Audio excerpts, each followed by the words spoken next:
The number of months in the sight of Allah are 12. The day He created the heavens and the earth. Among them, there are 4 sacred months. Among these 12 months, there are 4 sacred months. And Rasulullah sallallahu alayhi wasallam, just like everything, the Quran tells us something. The Quran orders us to do something, and the hadith comes and explain it. Rasulullah sallallahu explained in the hadith, what are these 4 months? They are the month of Dhul Qa'dah, Dhul Hijjah, Muharram. They come consecutive right after each other, and then the month of Rajab comes separate by itself. These are the 4 months. The Islamic year, subhanallah, it starts with the sacred months and ends with the sacred months. Last month, Dhul Hijjah, one of the best months, and it's a sacred month. That was the end of the year. And yesterday, the new year, 1447, just started. And it started with the month of Muharram. Now this month, Muharram, have some special events and some special virtues. And this is what we will be discussing today, bi'idhnillah. First, it is the only month that Rasulullah sallallahu alayhi wasallam, when he was talking about it, he said, Shahrullah, the month of Allah. No other months Rasulullah sallallahu alayhi wasallam put before it Shahrullah, the month of Allah. He said Shahrullah al-Muharram. Not only Shahrullah, he added to it Alif Lam, which is none of the other months has Alif Lam. This is also extra attention to this month. Shahrullah al-Muharram, the month of Allah. When you add something before the name of Allah, it makes it very special. For example, we are now in the Baytullah, in the house of Allah. It's better than any house on earth. The Quran is Kitabullah. It is the book of Allah. It is the best book on earth. Similarly, Shahrullah, the ulama, and specifically Al-Hasan al-Basri rahimahullah, he said this month is the best month after Ramadan, including all the rest of the months, because Rasulullah sallallahu alaihi wasallam gave that month this special title before it. Now, second, Allah subhanahu wa ta'ala ended these ayat that I recited in Surah At-Tawbah, or before the end, He said, فَلَا تَظْلِمُوا فِيهِنَّ أَنفُسَكُمْ. So first, this month is very special, and then Allah subhanahu wa ta'ala, He said, there are 4 sacred months. Do not commit dhulm against yourself in these months. Now, wronging ourselves is evil in any month, but here Allah subhanahu wa ta'ala want to tell us what the scholars concluded, that wronging yourself, committing sins in the sacred months is more dangerous, more evil, has more gravity than the same sin in other months, just like rewards done, hasanat, good deeds done in this month or in the 4 months in general are more rewarding than the same deeds done in other months.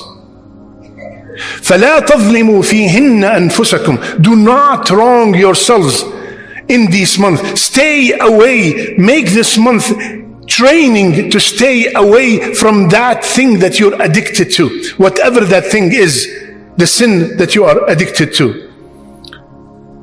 Third, since the deeds are very rewarding in this month, one of the best deeds that me and you could perform in this month is fasting. Specifically, fasting. Rasulullah sallallahu alayhi wasallam, he said, the best salat, the best salat after the fard salat. There's nothing better than the fard, what is an obligation. Nothing better than that in all the ibadat. The best salat after the fard is Salatul Qiyam, the Salat of Tahajjud, performing Qiyam. And the best fasting after the fasting of Ramadan is the fasting in the month of Muharram. So, I want to start my year performing a ibadah that is the best, and it is so loved to Allah subhanahu wa ta'ala, because He said, "As-siyamu li wa ana ajzi bih." Fasting is for me. Just like Allah subhanahu wa ta'ala, all the months are His. He chose those 4 to be sacred. Similarly, all the ibadat are for Him, but He chose the fasting to be sacred. Why? Because the fasting is the most sincere ibadah you could ever perform. You could be fasting now, but nobody knows. While the other ibadat, you might be seen doing them. My brothers and sisters, next Saturday, not tomorrow, next Saturday is the 10th of Muharram, which is called Ashura, from the word Ashara. Ashara means 10. The 10th of Muharram is next Saturday, bi'idhnillah. And Rasulullah sallallahu alayhi wasallam, he said when he came to Medina and he asked why people are fasting on this day, they said this is the day that Musa alayhi salam was saved. He said, if Allah kept me alive to witness next year, I will add to it the 9th. So the sunnah is to fast this coming Friday and this coming Saturday. And Rasulullah ﷺ said about Ashura, صيام عاشوراء أحتسب على الله أن يكفر السنة التي قبله. The fasting of Ashura, the fasting of the day of Ashura, next Saturday, Rasulullah ﷺ, he said, I ask Allah Azza wa Jal to forgive the sins of a previous year.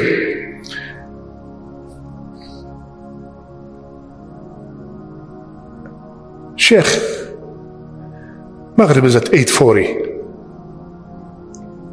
Fajr is at 5 o'clock.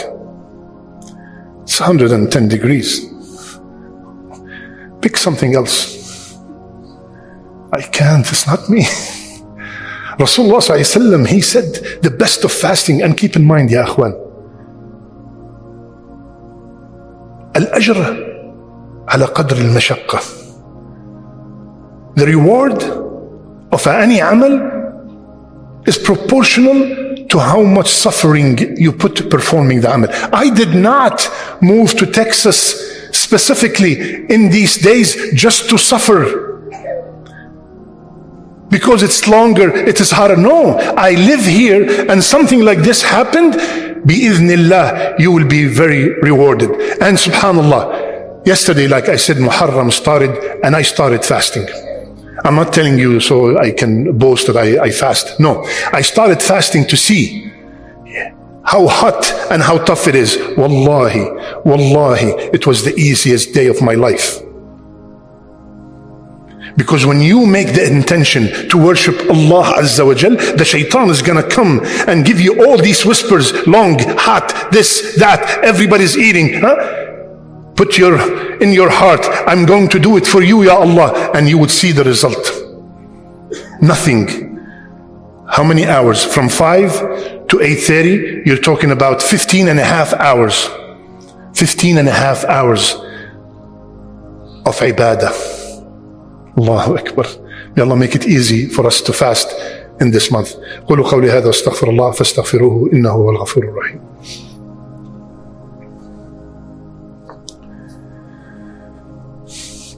بسم الله وحده والصلاة والسلام على من لا نبي بعده.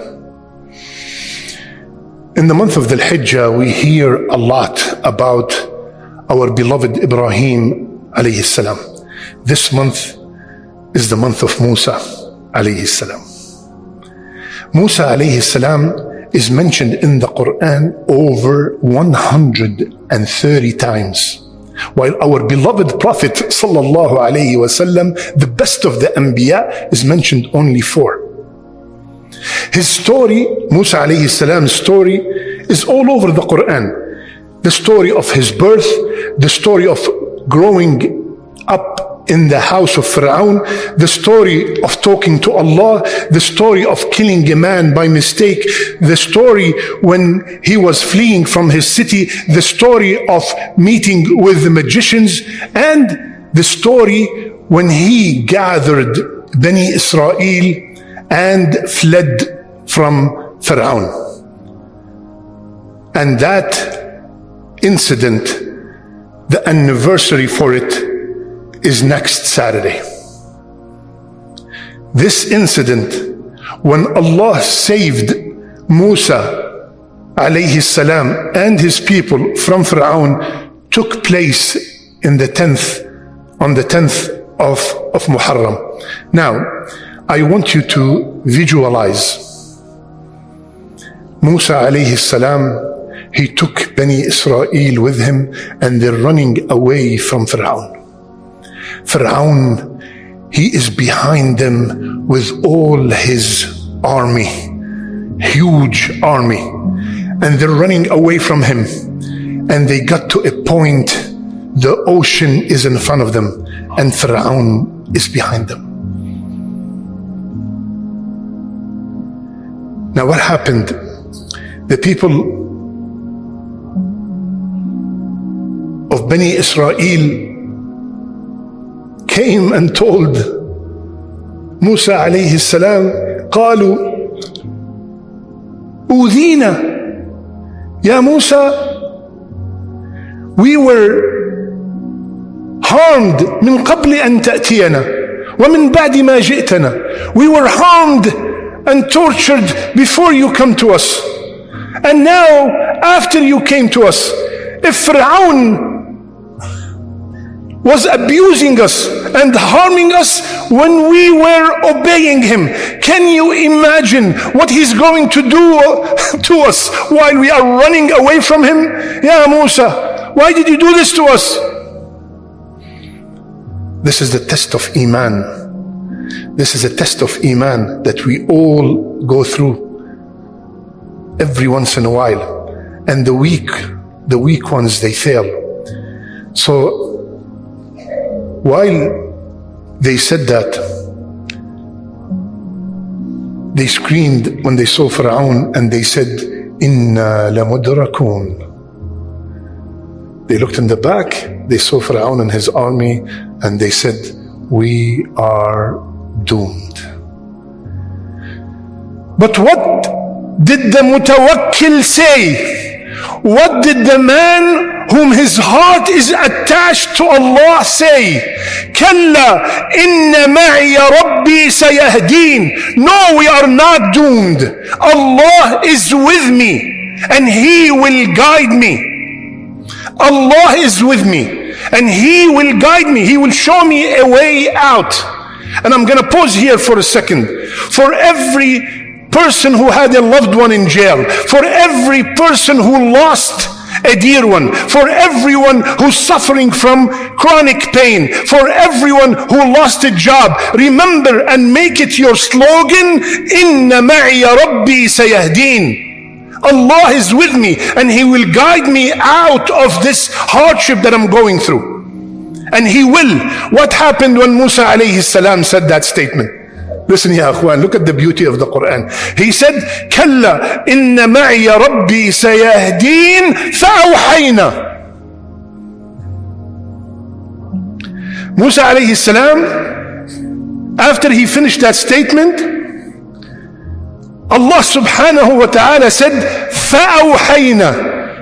This fa in the Arabic language and specifically in the Quran style, this is called fa al-fawriya, instant fa.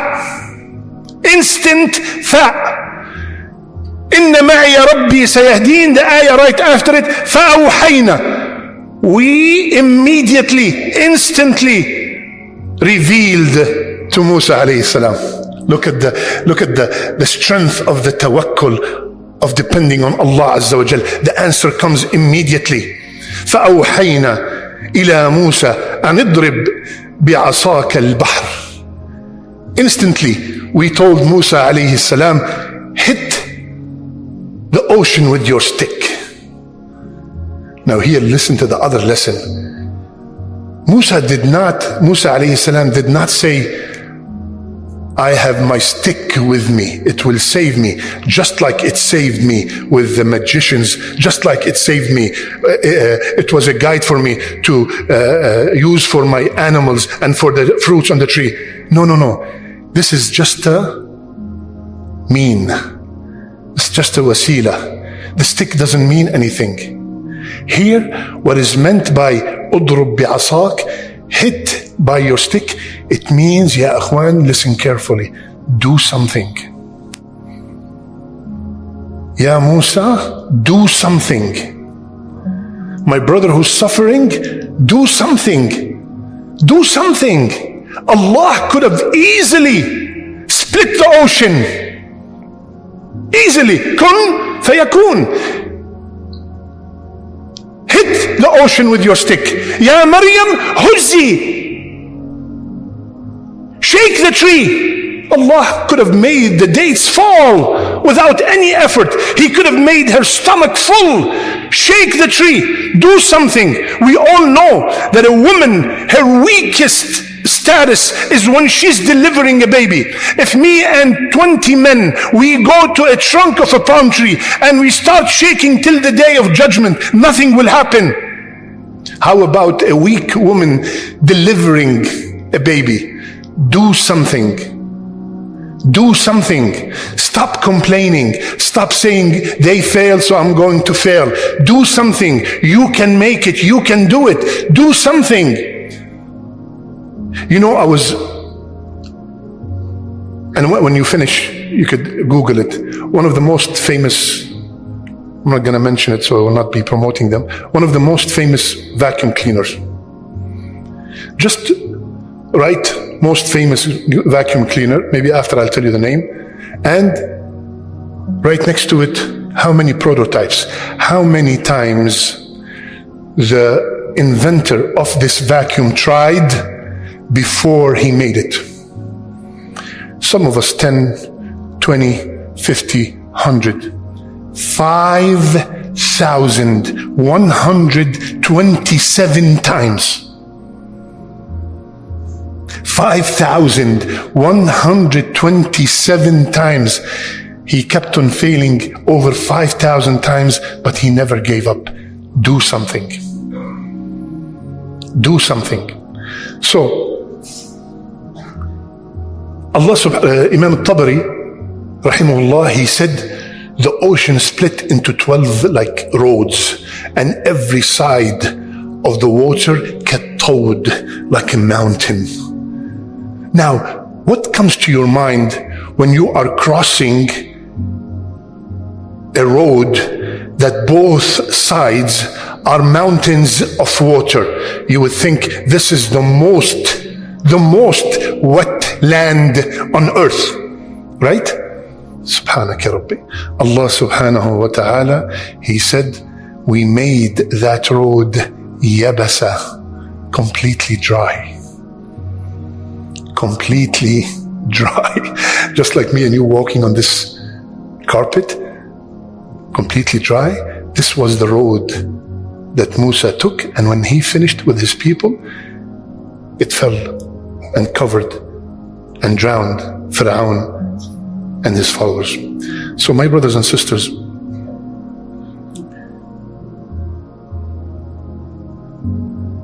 Allah subhanahu wa ta'ala, every once in a while, He sends us a season, an opportunity to multiply